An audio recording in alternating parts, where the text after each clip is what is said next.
Shalom, saya berdoa kita semua terus dalam perlindungan dan penyertaan Tuhan. Voice of Pentecost kali ini bertemakan bersinergi bagi bangsa. Kemerdekaan disebut dengan keadaan bebas dari perhambaan. Tentu, perjuangan menuju kemerdekaan tidaklah mudah. Inilah yang diperjuangkan Bung Karno juga Bung Hatta hingga pada 17 Agustus 1945 Indonesia merdeka.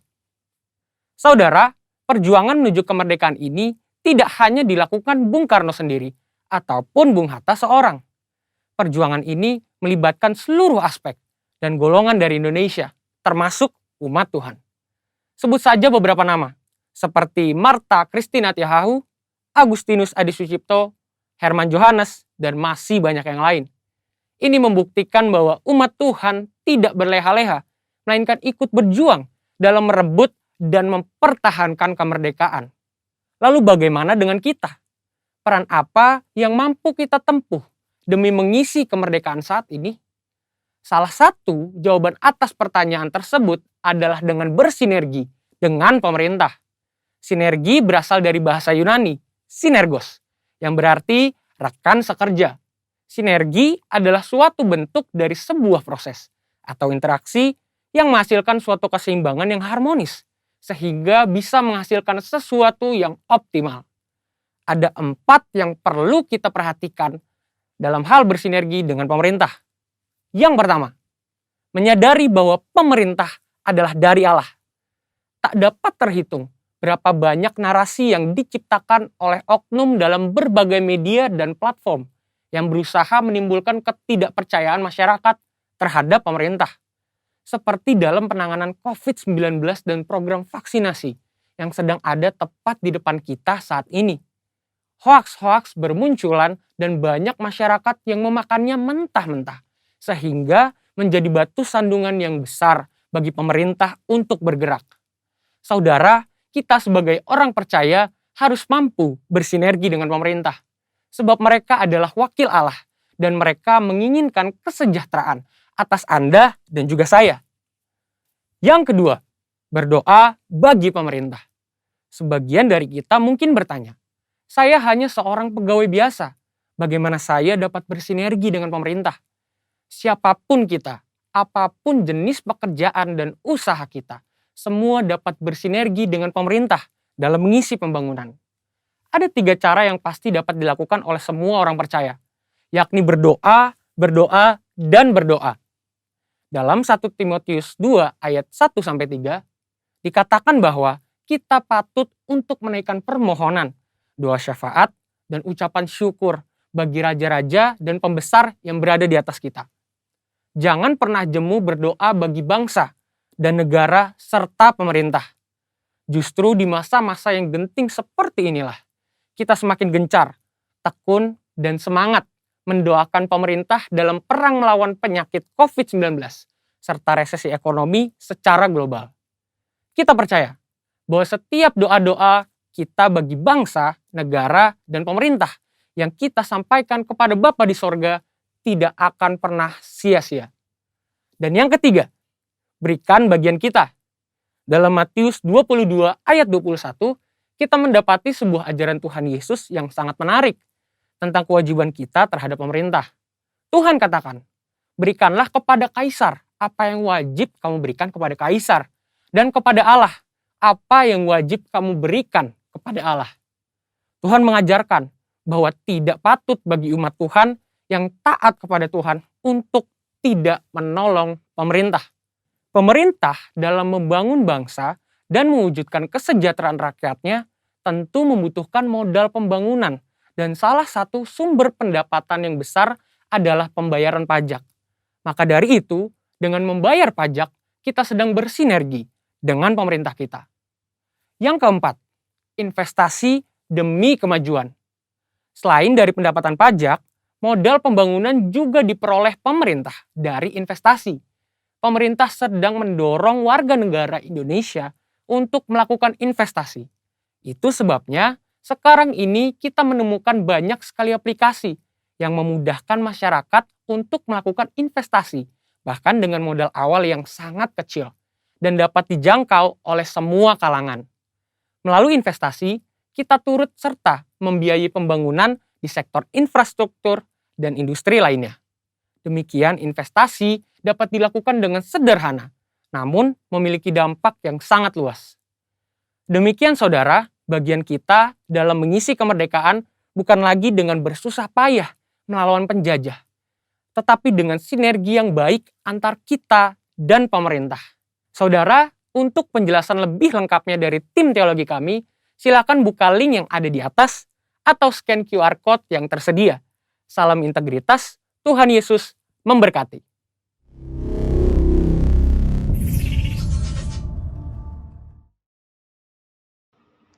Shalom saudara-saudara yang terkasih di dalam Tuhan. Bagaimana kabarnya? Kami berdoa agar setiap kita senantiasa diberkati Tuhan. Selamat bergabung di ibadah raya GBI Taman Anggrek dan Season City bagi Bapak Ibu yang pertama kali bergabung. Welcome. Mari sama-sama kita bersyukur atas kebaikan Tuhan, karena Dialah Tuhan yang memerdekakan kita dan menjadikan kita lebih dari pemenang. Membebaskan yang terbelenggu, memulihkan yang terluka, mencelikkan mata yang buta. Amin. Mari kita saksikan bersama-sama pengumuman berikut ini.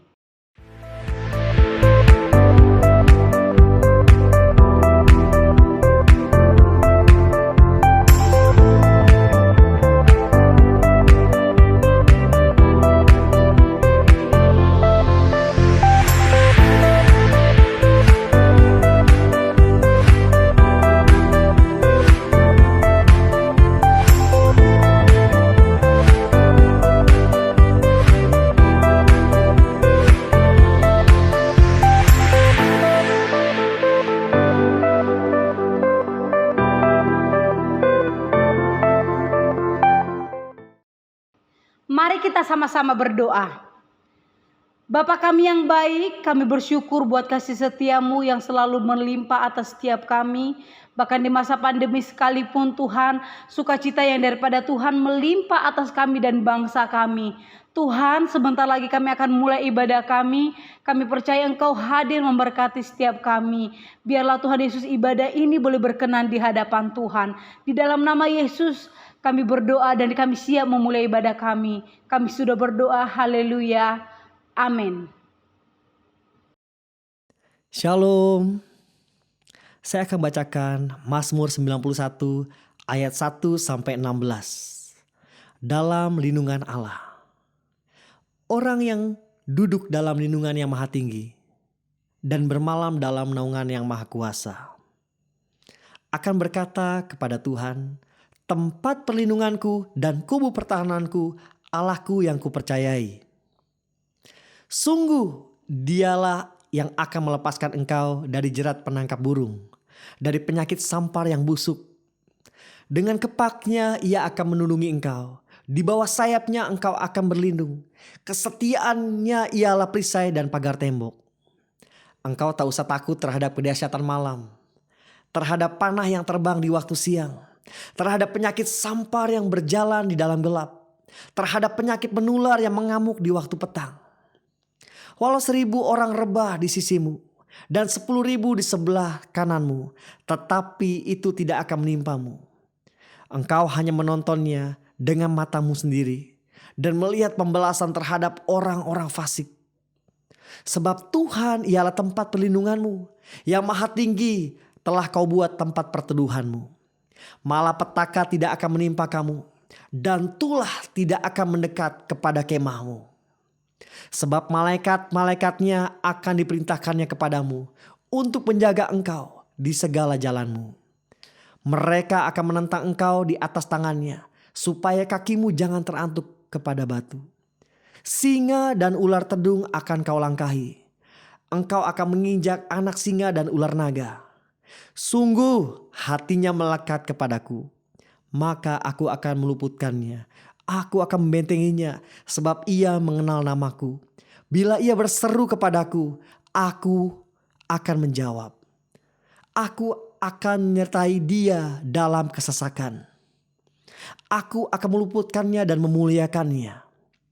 Dengan panjang umur akan kukenyangkan dia, dan akan kuperlihatkan kepadanya keselamatan daripadaku. Amin.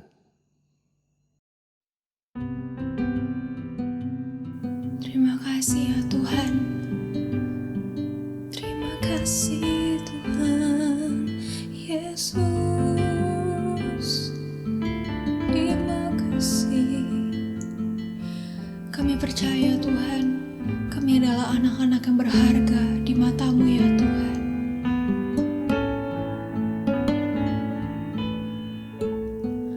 Bagai tanah liat dalam tangan-Mu, Kau jadikan bejana yang indah.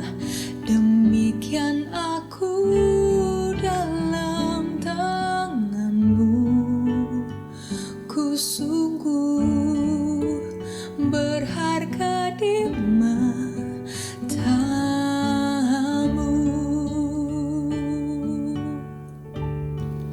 Bagai tanah liat dalam tangan-Mu, Kau jadikan bejana yang indah. Demikian aku dalam tangan-Mu, ku sungguh berharga di mata-Mu.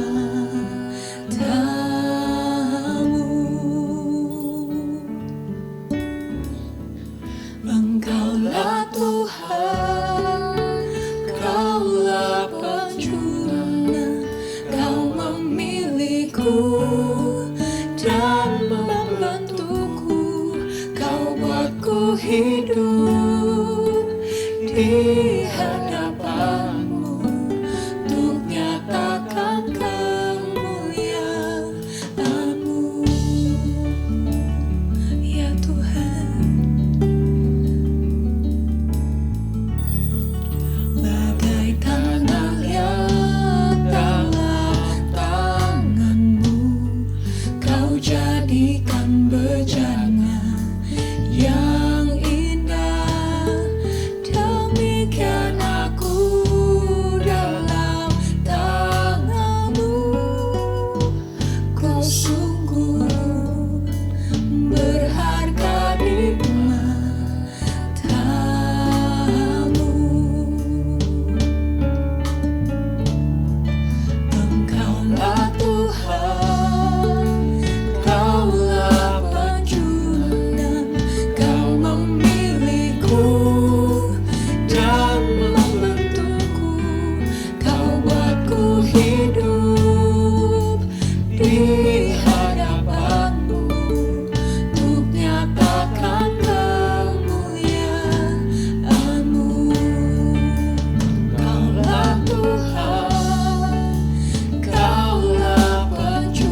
sungguh-sungguh saudara kita mau berdoa buat bangsa kita Indonesia.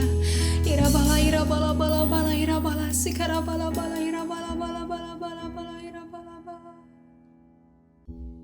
Firman Tuhan dalam 2 Tawarin 4 ayat 17 berkata, "Dan umatku yang atasnya namaku disebut, merendahkan diri, berdoa dan mencari wajahku, lalu berbalik dari jalan-jalannya yang jahat, maka aku akan mendengar dari surga dan mengampuni dosa-dosa mereka serta memulihkan negeri mereka."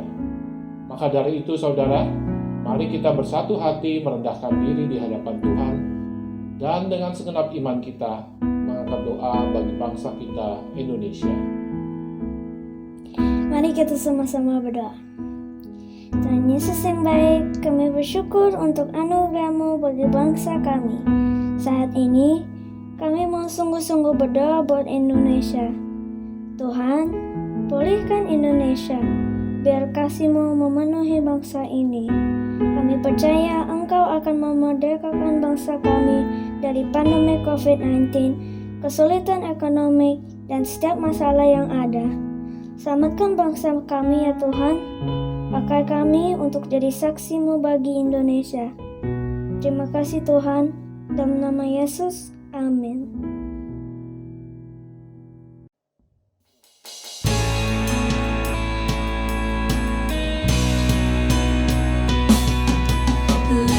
Layaklah segala bangsa sujud kepadamu, sebab Kau Allah yang kudus, layak disembah. Marilah sikat hatimu lebih lagi katakan, layaklah segala bangsa sujud kepadamu,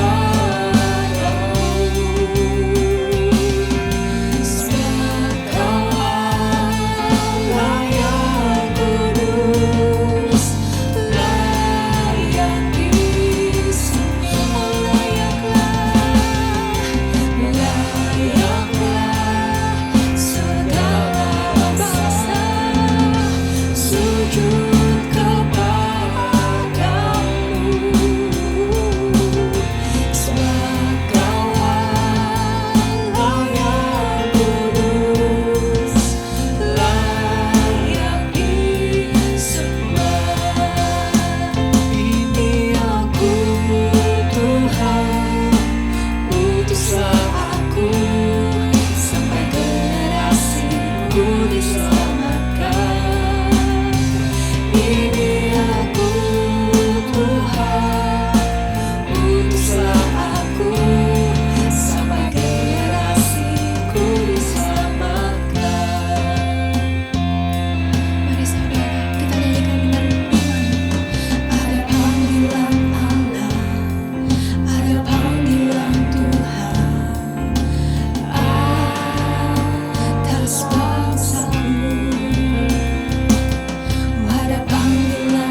Shalom saudara, puji Tuhan hari ini kita bisa berkumpul bersama-sama lagi untuk mendengar firman Tuhan bersama-sama. Kita siapkan hati terlebih dahulu, kita berdoa bersama-sama. Tuhan terima kasih buat hari ini. Kami boleh ada sebagaimana kami ada semua karena anugerah dan berkat Tuhan. Pimpin kami, urapi kami hamba-Mu dan juga kami yang mendengar. Untuk kami belajar firman Tuhan, mengerti, dan kami diperkaya dengan kebenaran firman Tuhan. Kami menjadi lebih bijak serupa dengan gambaran Tuhan Yesus Kristus. Itulah kerinduan dan tujuan hidup kami Tuhan. Dalam nama Tuhan Yesus kami siap mendengarnya. Haleluya, amin. Saudara puji Tuhan, hari ini kita mau mengambil tema tentang berjuanglah melalui pintu yang sesak. Matius 7 ayat 13 mengatakan seperti ini. Masuklah melalui pintu yang sesak itu, karena lebarlah pintu dan luaslah jalan menuju kepada kebinasaan, dan banyak orang yang masuk melaluinya. Matius 7 ayat 14, karena sesaklah pintu dan sempitlah jalan yang menuju kepada kehidupan, dan sedikit orang yang mendapatinya. Ada dua penjelasan dari Tuhan Yesus tentang pintu ini. Yang pertama, pintu yang lebar dan sesak. Yang kedua, pintu yang sempit juga sesak. Persamaannya adalah kedua-duanya pintunya sama-sama sesak. Pintu yang lebar dan sesak karena banyak manusia berebutan untuk memasukinya dan berujung pada kebinasaan. Sedangkan pintu yang sempit dan sesak karena memang pintunya kecil dan susah dimasuki, sehingga manusia harus berjuang untuk memasukinya. Bukan berebut untuk memasukinya, tetapi berjuang untuk masuk ke dalam pintu yang kecil itu, yang di dalamnya adalah kehidupan yang kekal. Ilustrasi gambar ini menyatakan pintu yang lebar dan banyak orang berebutan memasukinya, serta pintu yang sempit dan orang berjuang, berusaha untuk masuk ke dalamnya. Lukas 13 ayat 23. Dan ada seorang yang berkata kepadanya, Tuhan, sedikit sajakah orang yang diselamatkan? Lukas 13 ayat 24. Jawab Yesus kepada orang itu, berjuanglah untuk masuk melalui pintu yang sesak itu, sebab aku berkata kepadamu, banyak orang akan berusaha untuk masuk, tetapi tidak akan dapat. Wow, sulit sekali saudara untuk masuk ke dalam pintu yang sesak itu. Karena memang sempitlah pintu dan sesaklah, sehingga orang susah untuk memasukinya. Mereka harus berjuang dengan sekeras tenaga untuk masuk melewati pintu yang sesak itu. Seseorang yang hidupnya sembrono dan semaunya tentu akan memilih jalan yang mudah, jalan yang lebar, karena luas dan tidak ada beban, tanggung jawab moral, penguasaan diri, atau menjaga hidup dalam kekudusan, kesalehan, serta tidak peduli dengan orang lain. Hal seperti ini, hidup dalam dosa adalah hal yang mudah, sangat mudah dilakukan. Saudara bisa hidup sembrono, saudara bisa hidup semaumu, tanpa aturan yang jelas, tanpa beban atau apapun juga. Saudara bisa lakukan apa yang menurut saudara bagus menurut pandangan saudara dan baik menurut pandangan saudara sendiri, pemikiran saudara sendiri. Tetapi buat orang percaya yang sedang berjuang memasuki pintu yang sesak, akan ada banyak tantangan, akan ada banyak tantangan kehidupan yang akan dihadapi.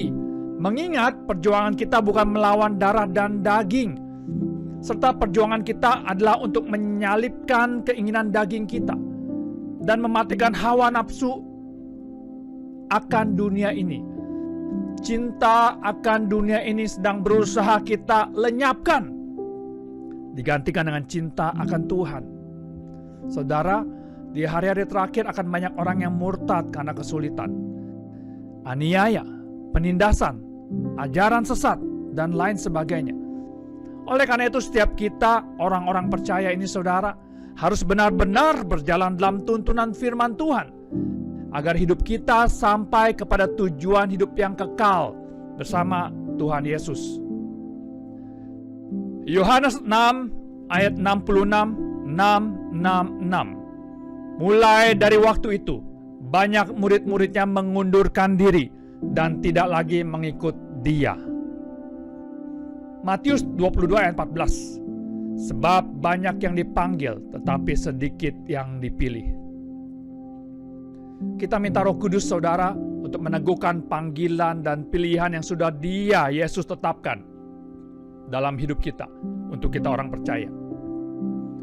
Agar kita tidak goyah dalam perjalanan waktu mengiring Tuhan.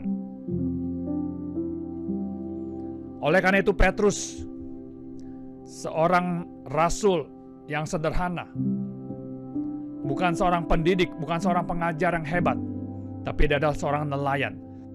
2 buah kitab yang ditulis Petrus mengandung pesan firman Tuhan yang sangat luar biasa. 2 Petrus 1 ayat 3 mengatakan seperti ini. Karena kuasa ilahinya telah menganugerahkan kepada kita segala sesuatu yang berguna untuk hidup yang saleh oleh pengenalan kita akan Dia yang telah memanggil kita oleh kuasanya yang mulia dan ajaib.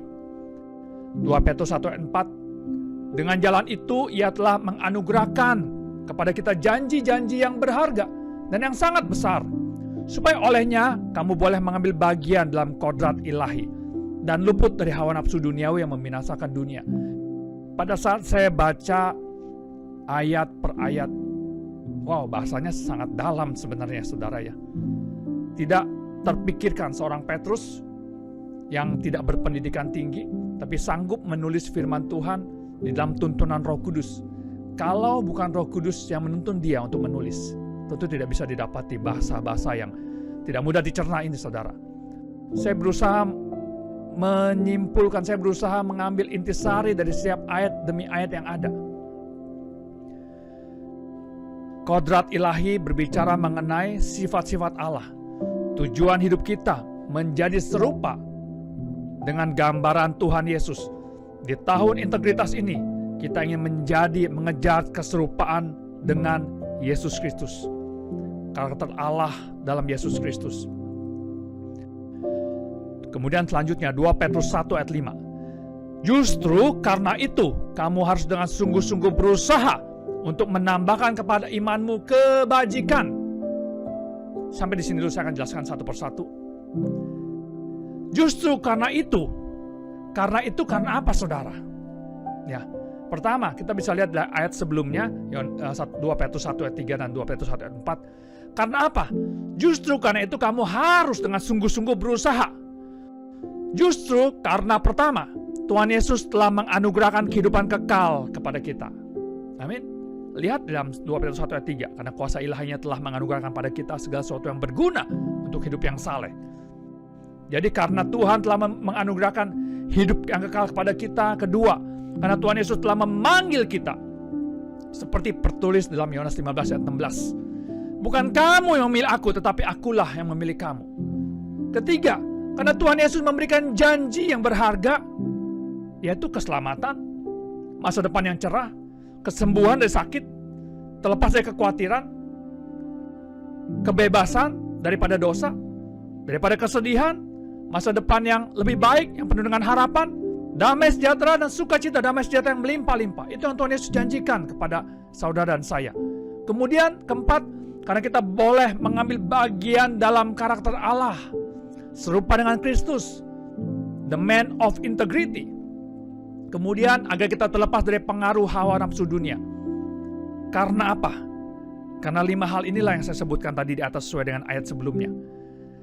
Justru karena itu kamu harus dengan sungguh-sungguh berusaha.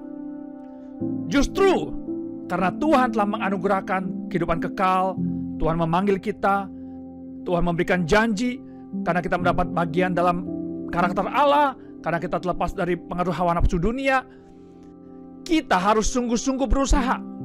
Saudara harus dengan sungguh-sungguh berusaha itu memiliki konotasi seperti ini. Bahasa aslinya adalah speed, kecepatan artinya. Kemudian Harus dengan sungguh-sungguh berusaha itu sama dengan artinya cepat belajar. Harus dengan sungguh-sungguh berusaha artinya juga menunggu dengan penuh semangat. Jadi justru karena Tuhan telah tebus kita harus menunggu kedatangan Tuhan dengan penuh semangat, bukan menunggu dengan pasrah berdiam diri, tapi penuh semangat menanti-nantikan Tuhan. Justru karena hal-hal yang Tuhan telah berikan di atas, kita harus sungguh-sungguh berusaha untuk menambahkan kepada imanmu kebajikan. Menambahkan kepada imanmu. Inilah iman kita dari janji-janji Allah. Seperti saya sebutkan di atas, Tuhan berjanji memberikan pengharapan, damai sejahtera, sukacita, kehidupan kekal, keselamatan, penebusan dari dosa. Ini iman sebagai dasar. Dasar yang dikatakan dalam Ibrani 11 ayat 1, iman adalah dasar dari segala sesuatu yang kita harapkan. Ya, harapkan, itu Tuhan sendiri. Dan bukti dari segala sesuatu yang tidak kita lihat. Tetapi ingat, kalau kita bermain di area iman, kita sedang bermain di area dasar-dasar kekristenan kehidupan kita. Yakobus 2 ayat 20 menyatakan seperti ini. Hai manusia yang bebal, maukah engkau mengakui sekarang bahwa iman tanpa perbuatan adalah iman yang kosong? Yakobus 2 ayat 26. Sebab seperti tubuh tanpa roh adalah mati, demikian jugalah iman tanpa perbuatan-perbuatan adalah mati. Jadi kalau kita dalam hidup ini hanya sekedar memiliki iman saja, saudara, tanpa ada keinginan untuk naik ke level yang lebih tinggi, tanpa adanya kerinduan untuk bertumbuh menyerupai Dia dalam karakter dan sifat-sifat Allah, tidak mau lebih bertumbuh ke arah yang lebih baik lagi, saudara, hai manusia yang bebal, dikatakan kita manusia bebal. Kalau kita hanya bermain di level area iman, kita percaya dan hidup kita sembrono, kita percaya kepada Tuhan, tapi kita tidak menambahkan iman kita tentang kebajikan, pengetahuan dan sebagainya, itu gak ada artinya, saudara. Hai manusia yang bebal, maukah engkau mengakui bahwa iman tanpa perbuatan adalah iman yang kosong? Jadi jangan biarkan iman kita kosong, saudara. Jadi sebagai orang percaya mengejar keserupaan dengan Kristus, kan tujuan kita nih keserupaan dengan Kristus, karakter Allah. Kita tidak berhenti pada level dasar iman. Kita untuk sekedar percaya kepada Tuhan, namun harus naik ke level berikutnya, yaitu menambahkan kepada iman kita kebajikan. Amin. Menambahkan kepada imanmu kebajikan. 2 Petrus 1 ayat 5, justru karena itu kamu harus dengan sungguh-sungguh berusaha untuk menambahkan kepada imanmu kebajikan. Kebajikan itu apa sih? Kebajikan itu bukan sesuatu yang sekedar kebaikan. Ada keterbatasan di dalam bahasa Indonesia menyatakan kebajikan ini sebagai kebaikan. Padahal di dalam bahasa aslinya, kebajikan itu adalah keberanian. Keberanian spiritual, keberanian rohani untuk menghadapi dunia. Oleh imanmu engkau telah mengalahkan dunia. Yesus berkata seperti itu. Siapakah yang telah mengalahkan dunia? Iman kita. Keunggulan karakter. Kebajikan sama dengan keunggulan karakter. Di dalam bahasa aslinya ada banyak yang bisa kita kupas. Kebajikan berarti juga suatu sifat laki-laki yang bisa berdiri teguh, yang kuat untuk mengangkat sesuatu, membela yang benar. 1 Korintus 16 ayat 13 berkata seperti ini. Berjaga-jagalah, berdirilah teguh dengan teguh dalam iman. Bersikaplah sebagai laki-laki dan tetap kuat. Itu saudara kebajikan artinya. Jadi bukan sekedar kebaikan. Jadi kita sungguh-sungguh berusaha menambahkan pada iman kita kebajikan, yaitu keberanian untuk menghadapi dunia ini dengan iman kita. Keunggulan karakter kita. Suatu sifat laki-laki, maskulinitas yang berdiri teguh menghadapi sesuatu masalah di depan kita. Dan kuat untuk mengangkat beban, masalah, dan membela yang benar. Itu kebajikan saudara. Kalau kita ambil tokoh Alkitab, keberanian Daud. Daud sebagai orang yang berani menghadapi segala sesuatu karena dia tahu Tuhan bersama dengan dia. Selanjutnya, dan kepada kebajikan pengetahuan. Jadi kita tambahkan pertama iman kita ke arah kebajikan, keberanian. Kemudian dari arah keberanian kita tambahkan lagi kepada pengetahuan. Pengetahuan adalah pengetahuan sendiri tentang firman Tuhan, tentang firman Allah, tentang kebenaran. Pengetahuan tentang firman Allah dan kebenaran. Keberanian harus dilengkapi dengan pengetahuan, terutama pengetahuan tentang firman Tuhan. Ini penting mempelajari firman Allah dan mematuhi ajaran-ajaran firman Tuhan. Pengetahuan di sini bukan sekedar pengetahuan dunia, tapi lebih daripada pengetahuan tentang kebenaran firman Tuhan, sehingga lewat iman kita, sebab iman tanpa keberanian untuk menyatakannya dan tanpa pengetahuan itu sia-sia juga sebenarnya. Ya saudara, pengetahuan, kalau kita ambil tokoh Alkitab, pengetahuan yang paling terkemuka di Alkitab adalah Salomo, ya, penuh dengan hikmat, penuh dengan pengetahuan, hikmat, wisdom untuk mengerti kebenaran firman Tuhan. Itu harus kita tambahkan lewat dari iman kita sebagai dasar, kemudian naik, tambahkan kepada kebajikan, keberanian, kemudian naik lagi untuk tambahkan pada kebajikan, keberanian itu pengetahuan.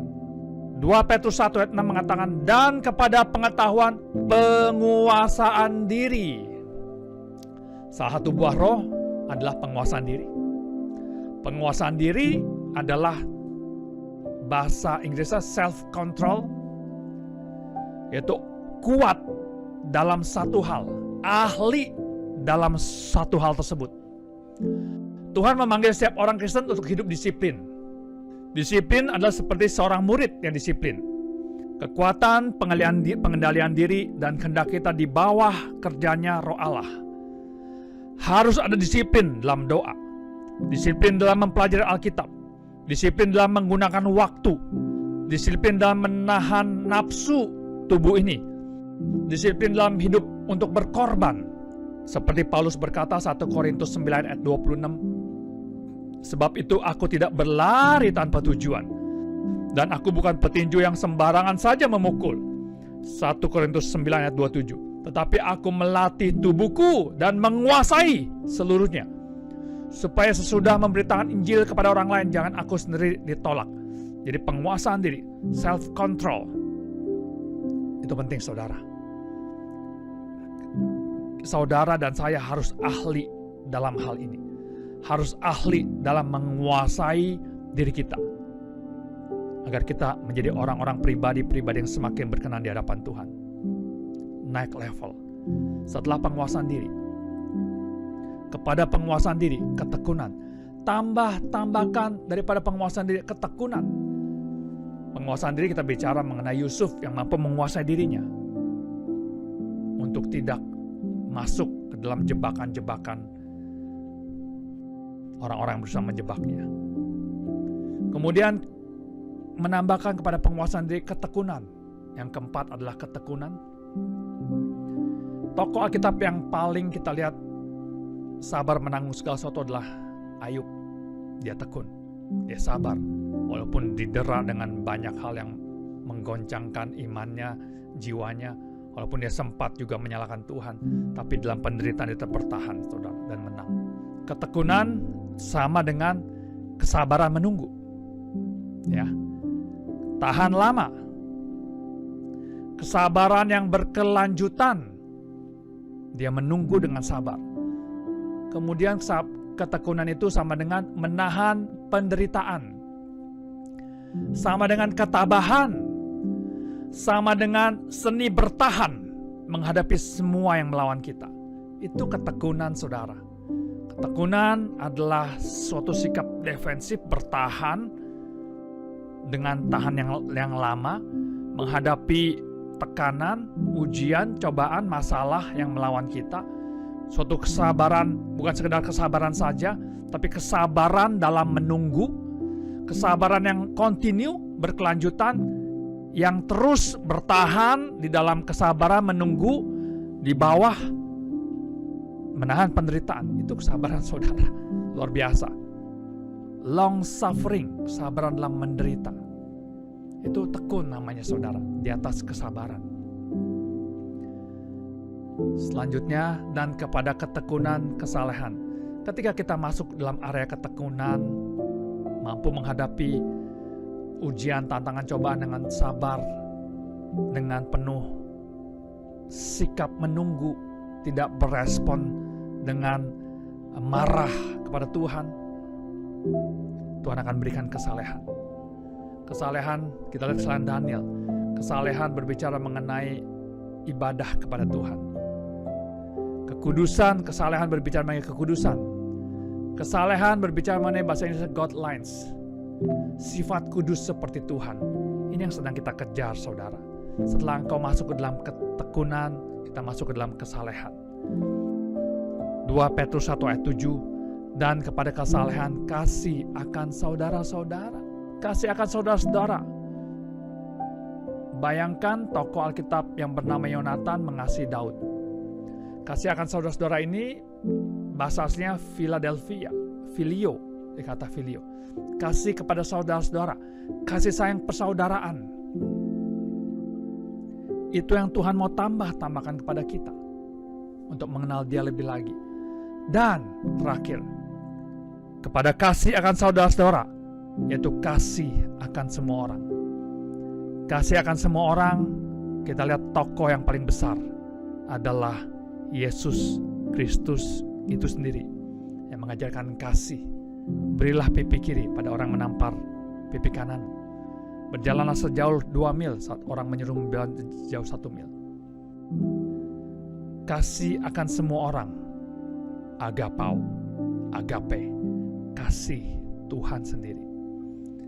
Kasihlah Tuhan dengan segenap hatimu, akal budimu, kekuatanmu, jiwamu, dan kasih sesama manusia seperti engkau mengasihi dirimu sendiri. 2 Petrus 1 ayat 8 mengatakan, sebab apabila semuanya itu ada padamu dengan berlimpah-limpah, bukan dengan setengah-setengah, bukan dengan apa adanya, tapi berlimpah-limpah, apa saja yang ada padamu, iman, kebajikan atau keberanian, pengetahuan, penguasaan diri, ketekunan, kesalehan, kasih akan saudara, dan kasih akan semua orang. Jika itu ada padamu dengan berlimpah-limpah, kamu akan dibuatnya menjadi giat dan berhasil dalam pengenalanmu akan Yesus Kristus, Tuhan kita Yesus Kristus. Tetapi barang siapa tidak memiliki semuanya itu, ia menjadi buta dan picik, karena ia lupa bahwa dosa-dosanya yang dahulu telah dihapuskan.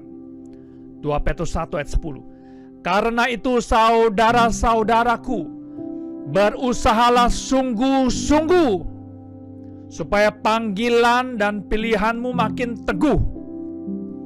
Sebab jikalau kamu melakukannya, kamu tidak akan pernah tersandung. 2 Petrus 1 ayat 11. Dengan demikian kepada kamu akan dikaruniakan hak penuh untuk memasuki kerajaan kekal, yaitu kerajaan Tuhan dan Juru Selamat kita Yesus Kristus. Di tahun integritas ini, saudara, mari kita kejar kesetaraan, keserupaan dengan Kristus Yesus. Jikalau engkau memiliki semuanya yang tadi saya sudah sebutkan di dalam 2 Petrus 1, kita akan dibuatnya berlimpah-limpah mengenal Tuhan. Saudara, mengenal Yesus dan kebenarannya, mengenal Tuhan, menjadi serupa dengan gambaran Dia. Bukankah itu menjadi tujuan akhir hidup kita di dunia ini? Menjadi serupa dengan Yesus sebelum kita naik masuk ke dalam kerajaan surga dan bersama-sama di dalam kekekalan dengan Allah Bapa kita, dengan Yesus Kristus kekasih jiwa kita. Mari saudara, kita kerja sama-sama, naikkan level imanmu dari sekedar level dasar kepada level yang lebih tinggi, pada level yang lebih baik lagi hari lepas hari. Puji Tuhan, demikian firman Tuhan, kiranya memberkati dan memberikan kekayaan yang baru akan pengetahuan akan kebenaran firman Tuhan. Terima kasih, Tuhan Yesus memberkati. Terima kasih Tuhan buat berkat firman-Mu. Kami sudah selesai, dan biar Roh Kudus sendiri yang memulai sesuatu yang baru dalam hati kami, dalam pikiran kami, dalam jiwa kami, untuk semakin kami boleh mengerti kebenaran firman Tuhan dan melakukannya. Dalam nama Yesus hamba berdoa. Haleluya. Amin. Shalom Bapak Ibu Saudara-saudari sekalian, mari kita dengan iman mendeklarasikan Pentakosta ketiga. Pentakosta ketiga adalah pencurahan Roh Kudus yang dahsyat di zaman ini, melebihi yang terjadi di Azusa Street. Pentakosta ketiga akan mengakibatkan penuaian jiwa yang terbesar dan yang terakhir sebelum Tuhan Yesus datang kembali. Pentakosta ketiga akan membangkitkan generasi Yeremia, yaitu anak-anak muda yang dipenuhi Roh Kudus, cinta mati-matian kepada Tuhan Yesus, tidak kompromi terhadap dosa, dan akan bergerak untuk memenangkan jiwa. Pentakosta ketiga lahir di Indonesia dan bergerak ke bangsa-bangsa. Gerakan ini dari timur ke barat dan akan kembali ke Yerusalem. Pentakosta ketiga akan memberikan kuasa untuk menyelesaikan amanat agung dan setelah itu Tuhan Yesus datang kembali. Mari kita satu hati, kita berdoa. Bapa dalam surga, terima kasih Tuhan buat penyertaan Tuhan sepanjang pagi hingga siang ini. Terima kasih Tuhan buat ibadah yang sudah kami lakukan Tuhan. Terima kasih buat pujian penyembahan yang sudah kami naikkan Tuhan agar ini menjadi dupa yang harum di hadapan-Mu ya Bapa. Terima kasih Tuhan Yesus buat firman yang sudah disampaikan. Biar firman-Mu tertanam di dalam setiap hati kami untuk kami dapat meresponi, bahkan untuk kami dapat melakukan firman-Mu ya Bapa. Memberkati Pak Pendeta Riki Halim yang sudah menyampaikan firman Tuhan. Berkati dia Tuhan di dalam setiap pelayanannya. Kau memberkati kesehatannya, bahkan Kau memberkati keluarganya ya Bapa. Terima kasih Tuhan Yesus, Kau yang baik, Kau yang mengasihi kami. Siang ini kami berdoa Tuhan untuk gembala sidang kami, Bapak Pendeta Insinyur Nikono Toro Harjo beserta keempat wakilnya Bapak. Kau memberkati mereka dimanapun mereka melayani saat ini Tuhan. Kau memberi kesehatan selalu, bahkan Kau menggenapi setiap misi-misinya Bapa. Berkati keluarga-keluarga mereka ya Bapa. Terima kasih Tuhan Yesus. Yang ini juga kami berdoa untuk Gembala Rayon 1E, Bapak Pendeta Beni Gunawan Tuhan. Kau juga memberkati di dalam setiap pelayanannya. Dimanapun mereka melayani Tuhan, Tuhan pakai untuk kemuliaan nama Tuhan. Tuhan jagai, lindungi, jauhkan daripada hal-hal yang tidak diinginkan. Bahkan Kau yang memberi kesehatan selalu ya Bapa. Kau memberkati keluarganya Tuhan Yesus. Terima kasih Bapa, kami juga berdoa untuk gembala cabang kami yang ada di Mall Taman Anggrek dan Season City. Kau memberkati Pendeta Ferry Rojana, beserta kedua wakilnya Tuhan, Pendeta Handilim dan Pendeta Tri Agus Tuhan. Kau memberkati mereka di dalam setiap pelayanannya. Kau melindungi mereka, beri kesehatan selalu kepada mereka, bahkan Kau menggenapi setiap misi-misi yang ada Tuhan Yesus. Kau juga melindungi, Kau juga jagai keluarga-keluarga mereka ya Bapa. Terima kasih Tuhan Yesus. Siang ini kami berdoa Tuhan untuk jemaat Tuhan yang ada, baik yang ada di Mall Taman Anggrek maupun Season City. Tuhan juga lindungi, Tuhan juga jagai Tuhan.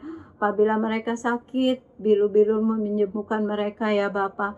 Apabila mereka bermasalah, Tuhan tolong carikan jalan keluar kepada mereka ya Bapa. Bahkan mereka yang malas Tuhan, jamah gerakan hati mereka untuk mereka juga mau ambil bagian di dalam setiap ibadah apapun ya Bapa. Terima kasih Tuhan, segala pujian hormat hanya bagi-Mu Yesus. Haleluya. Amin. Kekasih Yesus, arahkan hati dan pikiran saudara, angkat kedua belah tangan kita bersama-sama, kita terima berkat dari Bapa di surga.